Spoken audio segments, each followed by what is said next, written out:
गंगा सागर भारत के तीर्थों में एक महातीर्थ है। कहा जाता है कि गंगा जी इसी स्थान पर आकर सागर में मिलती हैं और इस स्थान पर राजा सगर के 60,000 पुत्रों को मोक्ष प्राप्त हुआ था। यहाँ मकर संक्रांति पर बहुत बड़ा मेला लगता है, जहाँ लाखों श्रद्धालु गंगा स्नान के लिए आते हैं।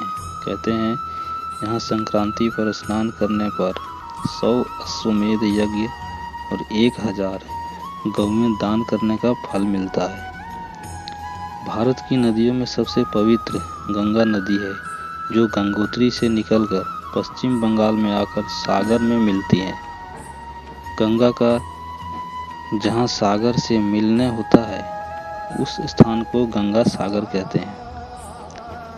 सागर द्वीप भी कहा जाता है। यह स्थान देश में आयोजित होने वाले तमाम बड़े मेलों में से एक गंगा सागर मेला के लिए सदियों से विश्व विख्यात है। हिंदू धर्म ग्रंथों में इसकी चर्चा मोक्ष धाम के तौर पर की गई है, जहां मकर संक्रांति के मौके पर दुनिया भर से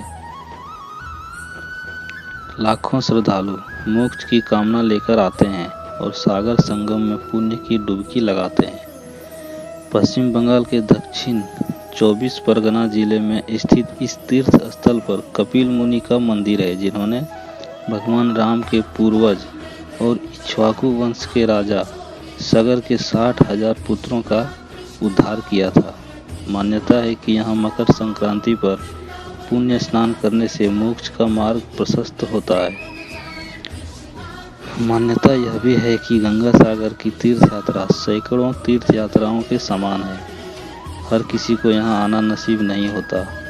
इसकी पुष्टि एक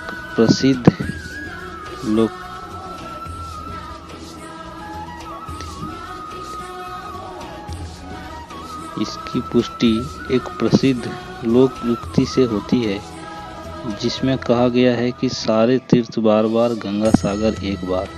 हालांकि यह उस जमाने की बात है जब यहाँ पहुँचना बहुत कठिन था। आधुनिक परिवहन और संचार साधनों से अब यहाँ आना सुगम हो गया है।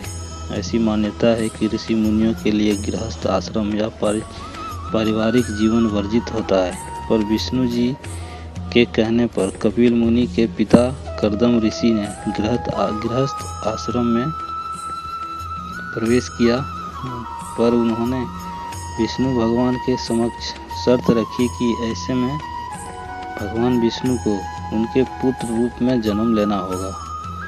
भगवान विष्णु ने शर्त मान ली और कपिल मुनि का जन्म हुआ। फलतः उन्हें विष्णु का अवतार माना गया। आगे चलकर गंगा और सागर के मिलन स्थल पर कपिल मुनि आश्रम बनाकर तप कर